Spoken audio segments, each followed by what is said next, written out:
Hello my dear students, मैं विकी राय आज के इस क्लास में आपका हार्दिक स्वागत करता हूँ। आज हम एक नए चैप्टर से मुखातिब हैं, मानवी कैरोड़ा की दिव्य चमक। आज क्षितिज के अंतर्गत यह आपका चौथा अध्याय होगा, जिससे हम लोग जुड़ेंगे। इस चैप्टर के जो लेखक हैं वो हिंदी साहित्य के एक महान लेखक, प्रसिद्ध लेखक सर्वेश्वर दयाल सक्सेना जी। सर्वेश्वर दयाल सक्सेना जी का लिखित ये चैप्टर मानवी कैरोड़ा की दिव्य चमक हमें एक ऐसे महान व्यक्तित्व की याद दिलाता है जिसका जन्म तो विदेश में हुआ था, लेकिन ऋषि मुनियों की इस धरती भारत से उसका बड़ा लगाव था। इसीलिए वह जब अपना देश, अपना वतन छोड़ करके भारत भूमि पर पदार्पण किए, तभी से वह भारत के ही होकर रह गए और जीवन की आखिरी सांस भी उन्होंने इसी धरती पर दी। उस महान व्यक्तित्व का नाम था फादर कामिल बुल्की। मेरे प्रिय छात्रों, ये फादर कामिल बुल्की के जीवन पर आधारित ये चैप्टर है, मानवी कैरोड़ा की दिव्य चमक। चैप्टर ये संकेत कर रहा है कि जिसके दिल में मानवता के प्रति करुणा का भाव हमेशा ही चमकता रहा, उस महान विभूति का नाम था फादर कामिल बुल्की। और जब वह हमारी वतन अर्थात भारत की धरती पर पदार्पण किए और अपनी शिक्षा प्राप्त करने के लिए तथा हिंदी साहित्य पर शोध करने के लिए प्रयाग की धरती पर पदार्पण किए अर्थात इलाहाबाद आए,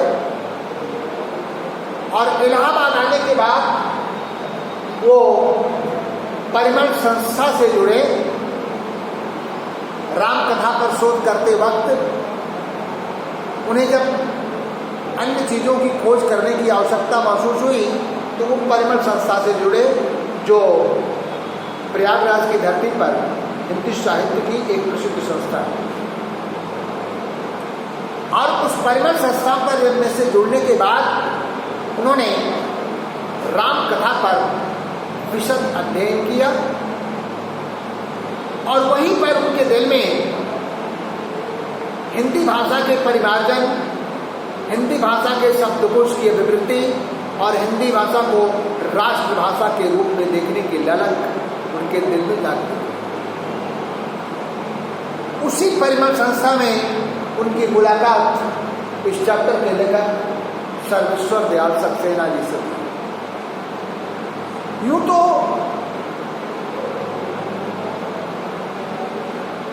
बुल्की जी के अभिन्न मित्र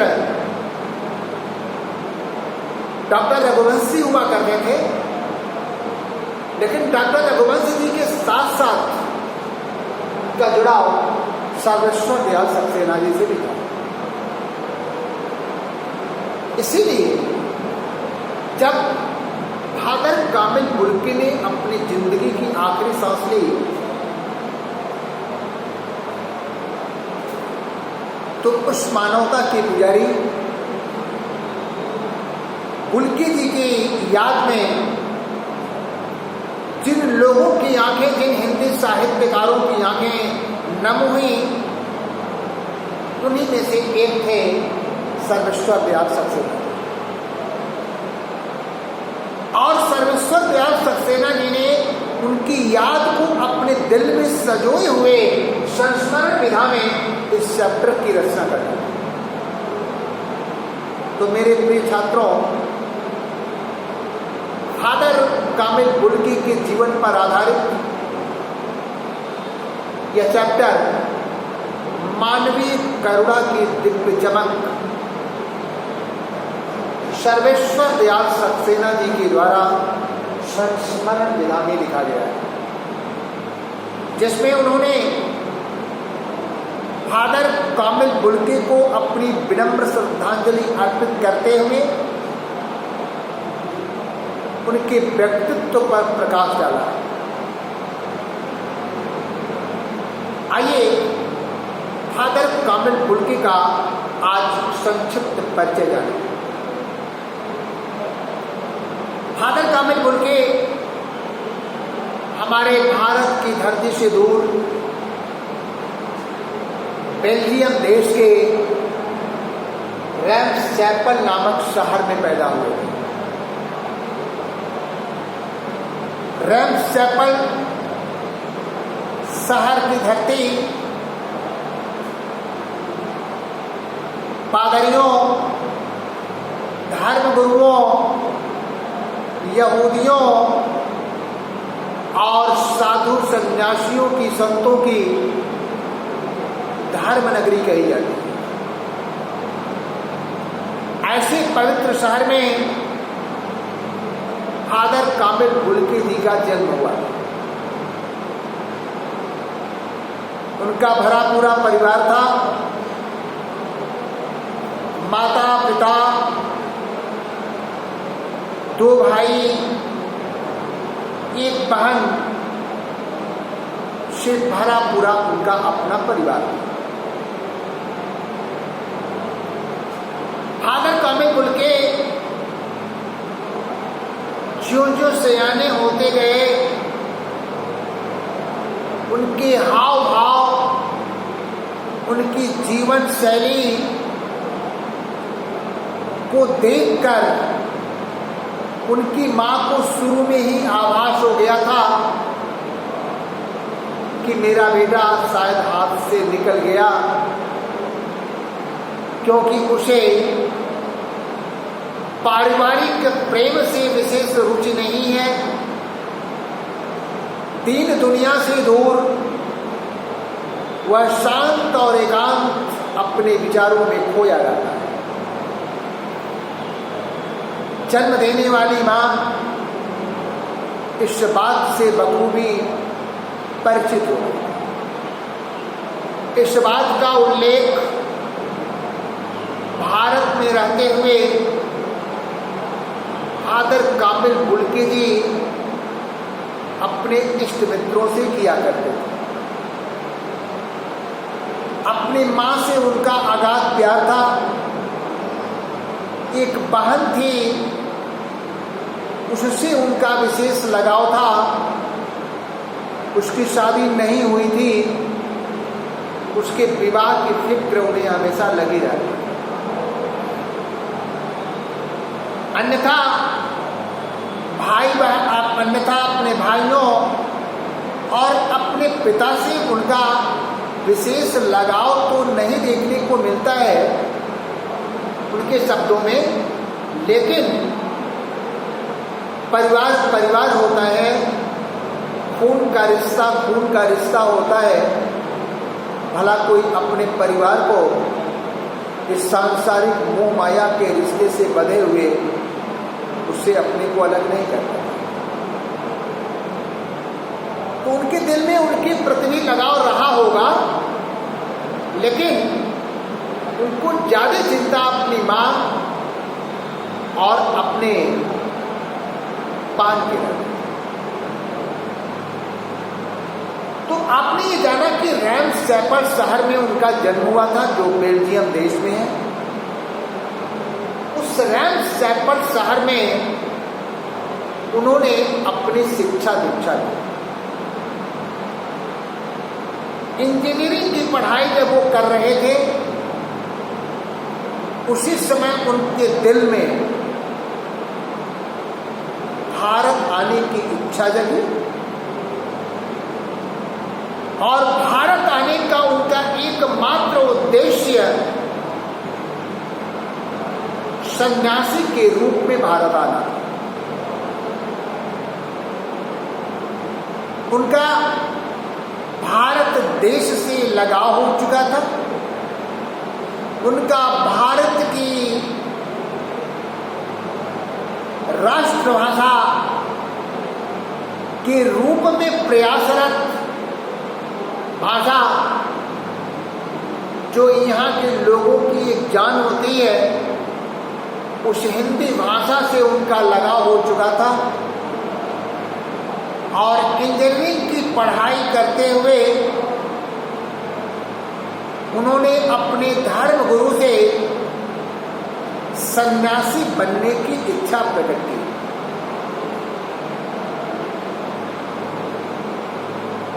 सन्यासी बनने की जो इच्छा प्रकट करता है वह अपने धर्म गुरु के सामने कोई शर्त रख देता है और उस शर्त को उसके धर्म गुरु को मंजूर करना होता है। उसकी शर्त पूछी जाती है, संन्यास लेने वाले संन्यास लेते समय कोई शर्त रख सकता है। अब ये धर्मगुरु की इच्छा पर है कि वो उस शर्त को स्वीकार करता है अथवा नहीं, लेकिन उसकी इच्छा जरूर पूछी जाती है। इंजीनियरिंग की पढ़ाई करने वाला छात्र बोल के जब अपने धर्मगुरु के सामने संन्यास लेने की इच्छा प्रकट की तो उसने एक शर्त रखी कि यदि आप मुझे सन्यासी के रूप में स्वीकार करते हैं तो मुझे भारत देश जाने की इजाजत प्रदान करें। उनके धर्मगुरु ने उनकी इस बात को मान लिया और उन्हें भारत जाने की छूट दे दी। जब वो भारत में रहा करते थे तो उनके इष्ट मित्रों ने उनसे इसका प्रश्न किया था कि आखिर रैम्सैपल जैसे शहर में रहते हुए आपके मन में भारत जाने की बात क्यों होती? तो उन्होंने कहा था कि मैं इस बारे में तो नहीं जानता कि मेरे मन में ये भावना कैसे जगी, बस जग गई ये समझ लीजिए।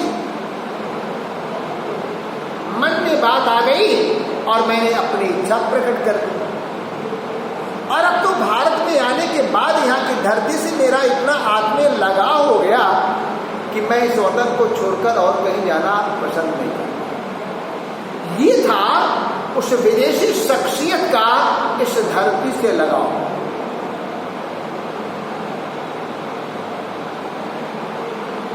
अब सोचो कि भारत की धरती में, इस तपोभूमि में क्या खासियत है कि विदेशी लोग भी इस धरती पर रहने की इच्छा प्रकट करते हैं। धन्य है हम लोग जो इस भारत देश की धरती पर जन्म लिए, और धन्य है ये धरती माँ जिसे हम अपनी माँ के रूप में, हम इस धरती की मिट्टी से प्यार करते हैं, हम इस धरती की मिट्टी में पैदा हुए, यहाँ पर अपनी सांसें लेते हैं, इसका हमें भी गर्व करना चाहिए। तो मेरे प्रिय छात्रों, बात को आगे बढ़ाते हुए जारी रख रहा हूँ कि फादर कामिल बुल्के रैम्सैपल में इंजीनियरिंग की पढ़ाई करते हुए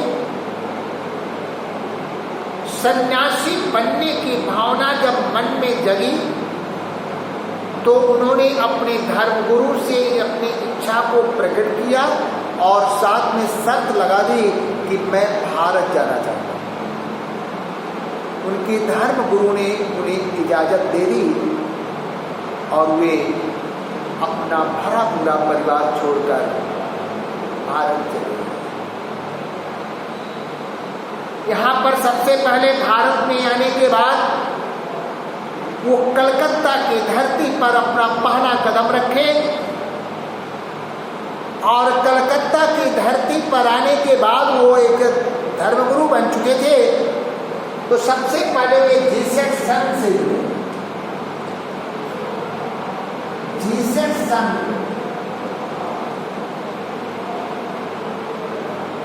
से जुड़े और जीसस संघ में जुड़ करके जीसस संघ जो है ये ईसाइयों का एक प्रसिद्ध संस्था है जो कोलकाता में है, जहां पर धर्मगुरु ईसाइयों के रहा करते हैं पादरी लोग। तो ये उस जीसस संघ से जुड़े और जीसस संघ से जुड़कर पादरियों के बीच रहते हुए उन्होंने अपने धर्म की पढ़ाई शुरू की, अर्थात उन्होंने धर्माचार की पढ़ाई शुरू की। उसके बाद वो 9 से 10 वर्ष तक वहां से दार्जिलिंग चले गए।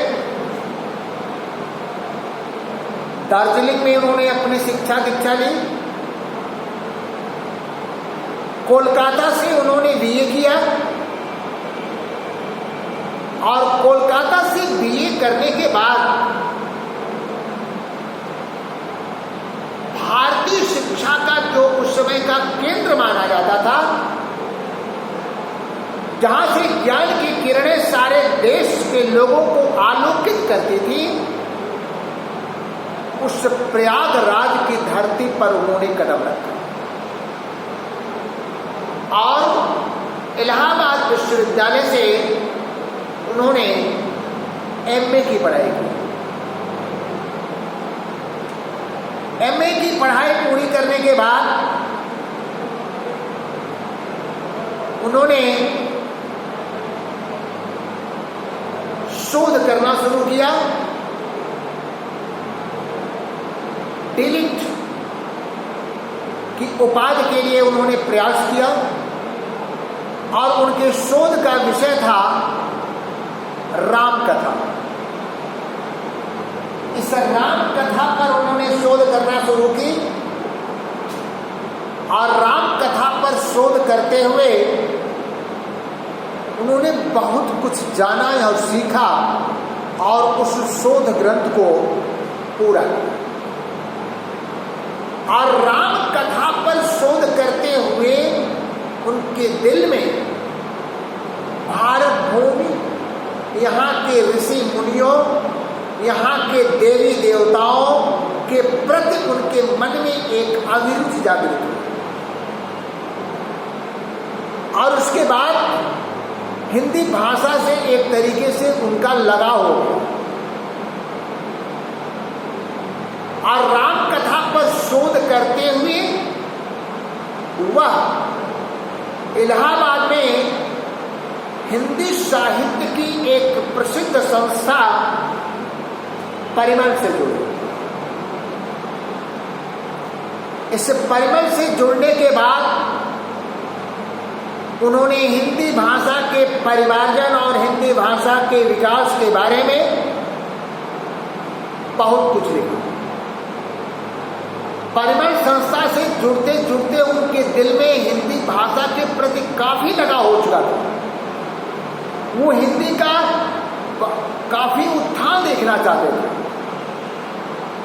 जब उनको ये पता चला कि हिंदी भाषा को यहाँ पर राष्ट्रभाषा के रूप में अभी अहमियत नहीं दी गई है, अभी उसको राष्ट्रभाषा का दर्जा नहीं मिला है, तो उनके मन में एक बहुत पीड़ा है। सोचो, एक विदेशी के मन में हिंदी भाषा के प्रति ऐसी पीड़ा आ रही है जिसे भारतीयों के दिल में नहीं आ पा रही, ये बहुत ही कष्ट का विषय था उनके लिए। हिंदी भाषा की उपेक्षा, हिंदी भाषा की दुर्दशा और हिंदी भाषा के प्रति लोगों की उदासी को देखकर उनके मन में बहुत ही कष्ट और पीड़ा का अनुभव। ये कष्ट अकसर उठा करती थी कि काश हिंदी हमारी राष्ट्रभाषा के रूप में दर्जा प्राप्त भाषा होगी। कष्ट का विषय है कि आज तक, आज के इस डेट में, जिस दिन मैं पढ़ा रहा हूं, हिंदी भाषा को राष्ट्रभाषा के रूप में अभी दर्जा नहीं मिला। हिंदी भाषा अपनी दुर्दशा पर आंसू बहा रही। भारत देश के निवासी अपनी मातृभाषा को अभी राष्ट्रभाषा का दर्जा नहीं दे पाए हैं, यह बहुत ही कष्ट का विषय है। और इस बात को महसूस किया था फादर कामिल बुल्के ने। उसके बाद वह विभिन्न विश्वविद्यालयों में हिंदी विभाग के अध्यक्ष रहे और उसके बाद उन्होंने जिंदगी की आखिरी सांस भी इसी धरती पर ली। तो मेरे प्रिय छात्रों, आज आपने फादर कामिल बुल्के के जीवन की कुछ बातें जानी। शेष बातें हम अगले वीडियो में आपके साथ शेयर करेंगे। तब तक इस विजय कुमार राय को आप आज्ञा दीजिए, फिर कल मिलेंगे। कल तक के लिए नमस्कार।